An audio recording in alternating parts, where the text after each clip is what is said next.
Selamat pagi, selamat datang di kelas 10 di SMA Katolik Santo Tomas Aquino. Pada pagi hari ini, saya Ibu Sandy, nama saya Meike Sandy Kakek, akan mengajar kalian di kelas prakarya dan kewirausahaan. Baik anak-anak terkasih, untuk saat ini saya akan menyampaikan materi tentang budidaya tanaman pangan. Apa itu budidaya tanaman pangan? Kenapa sih kita harus belajar budidaya tanaman pangan? Baik, tujuan pembelajaran kita hari ini berkaitan dengan tanaman pangan, yaitu agar kalian mengerti jenis-jenis tanaman pangan. Kemudian dengan mengerti jenis-jenisnya, kalian akan mengidentifikasi peluang usaha apa yang terkait dengan budidaya tanaman pangan. Dan yang terakhir adalah mengidentifikasi usahanya. Usaha dalam budidaya pangan itu prosesnya seperti apa sih? Nah, apakah bisa kita lakukan? Nanti kita akan praktekkan setelah kita mempelajari teorinya. Baik anak-anak terkasih, Indonesia ini merupakan negara agraris. Kenapa disebut negara agraris? Karena jenis pertanian menjadi sumber utama ekonomi bagi masyarakat. Ini menjadi sumber daya yang penting bagi kita sebagai warga negara Indonesia. Kita patut berbangga karena negara kita berada pada daerah yang tropis yang sepanjang tahun bisa ditanami dengan tanaman-tanaman pangan. Jadi tidak ada yang namanya musim dingin yang bisa menghambat. Oke? Tanaman pangan ini menjadi sumber utama bagi manusia untuk bahan makanan, dan terlebih karena jumlah penduduk kita yang sangat banyak, maka budidaya tanaman pangan menjadi penting karena menjadi kebutuhan pokok bagi masyarakat Indonesia. Kita perhatikan terlebih dahulu apa yang dimaksud dengan tanaman pangan. Jadi, tanaman pangan adalah tanaman yang menghasilkan karbohidrat maupun protein sebagai sumber utama energi. Jadi harus digarisbawahi adalah tanaman pangan adalah tanaman yang menghasilkan sumber energi yang berasal dari karbohidrat maupun protein. Nah, jenis-jenis tanaman pangan yang kalian ketahui apa saja? Pada umumnya dibagi menjadi 4 kelompok. Pertama, sereali. Yang kedua, jenis umbi-umbian. Yang ketiga, jenis kacang-kacangan. Dan yang keempat adalah jenis lainnya yang mengandung karbohidrat. Bisa berupa buah atau bisa berupa batang, seperti sagu dan sukun. Tanaman pangan memiliki banyak manfaat dalam kehidupan kita. Itu halnya maka penting untuk mempelajari tentang tanaman-tanaman pangan. Tanaman pangan memiliki manfaat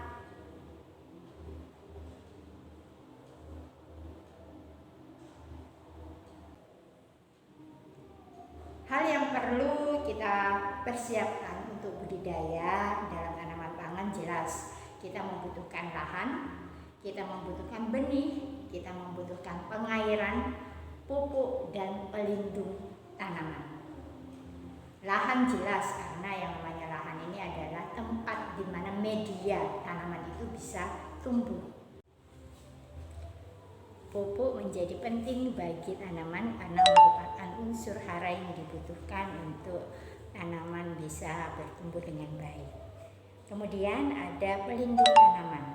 Pelindung tanaman ini digunakan untuk melindungi buah maupun tanaman dari hama. Jadi sebisa mungkin tanaman pangan ini juga tidak terlalu bergantung kepada pestisida atau zat-zat kimia, tetapi sebisa mungkin juga kita bisa menggunakan alat-alat untuk bisa mengusir hama dengan cara apa? Melindungi tanaman maupun buah dari tanaman pangan tersebut. Terakhir, dibutuhkan pengairan yang cukup. Air sangat penting bagi tanaman karena digunakan untuk melarutkan unsur hara pada media tanam. Jika air tidak kecukupan air kurang, maka tanaman akan menjadi kerdil dan mungkin pertumbuhan untuk buah akan berkurang. Kita lanjut kepada bagaimana sih proses-proses di dalam budidaya tanaman pangan.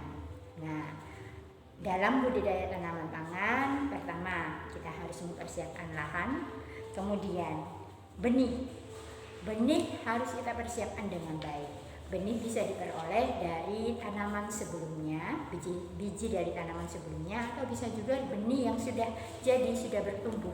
Maka disinilah peran dari budidaya tanaman pangan. Jadi jenis usahanya bisa usaha hasil panen atau usaha pembenihan. Nah, berikutnya kita harus perhatikan pemupukan. Pemupukan menjadi tahap yang paling penting karena itu dimulai dari sejak tanaman masih kecil sampai menghasilkan buah. Proses pemupukan menjadi hal yang sangat penting untuk diperhatikan. Tidak lupa ketika di dalam yang keempat, tidak lupa berkaitan dengan budidaya ini adalah pemeliharaan tanaman. Tidak lupa memperhatikan pemeliharaannya. Mungkin di dalam menanam akan banyak rumput yang perlu dicabut sebelum rumput itu menjadi benalu bagi tanaman, menghambat pertumbuhan tanaman karena terlalu banyaknya rumput. Kemudian pengendalian organisme pengganggu tanaman itu tujuan dari dibutuhkannya pelindung tanaman. Jadi supaya organisme-organisme atau mungkin ya serangga yang paling banyak, serangga pengganggu tanaman itu bisa terkendali, tidak merusak tanaman pangan yang sudah kita tanam.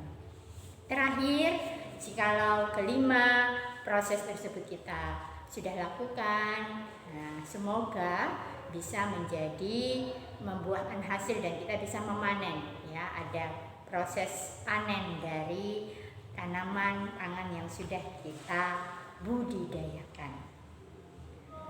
Kalau sudah panen, pasti kita masuk ke tahap selanjutnya, yaitu menghitung harga pokok penjualan. Bagaimana cara menghitungnya? Ada istilah break even point, BEP. BEP itu adalah titik di mana pengusaha ketika mengeluarkan biayanya tidak sampai melebihi dari hasil penjualan tanaman. Jadi pada titik break even point, pengusaha tidak mengalami kerugian atau tidak mengalami juga keuntungan. Jadi dalam hal menjual bahan hasil dari budidaya, usahakan harga itu berada di atas titik break even point supaya menghasilkan keuntungan. Break even point bisa dilakukan penghitungannya dengan 3 metode. Ya, ada pendekatan dengan harga pasar, pada umumnya harga pasarnya berapa, pendekatan biaya dengan cara menghitung biaya keseluruhan, kemudian pendekatan permintaan dan penawaran. Terakhir berkaitan dengan budidaya yaitu pemasaran. Bagaimana pemasaran produk dari budidaya tanaman pangan. Sampai sekian dulu untuk pertemuan kita untuk hari ini. Bu Sani meminta kalian untuk menuliskan hal-hal penting yang sudah kalian pelajari dari video yang ditampilkan ini. Yang kedua, jelaskan masing-masing proses budidaya tanaman pangan yang ada di dalam LKS. Kalian baca, pahami, lalu kalian tuliskan dengan kalimat kalian sendiri supaya maksimal 3 kalimat ya. Jadi biar tidak banyak. Demikian untuk materi kita pada hari ini, kiranya kalian dapat menyimak dan memperhatikan dengan baik. Tuhan Yesus memberkati, sampai bertemu pada minggu berikutnya untuk pertemuan kita selanjutnya. Tuhan Yesus memberkati.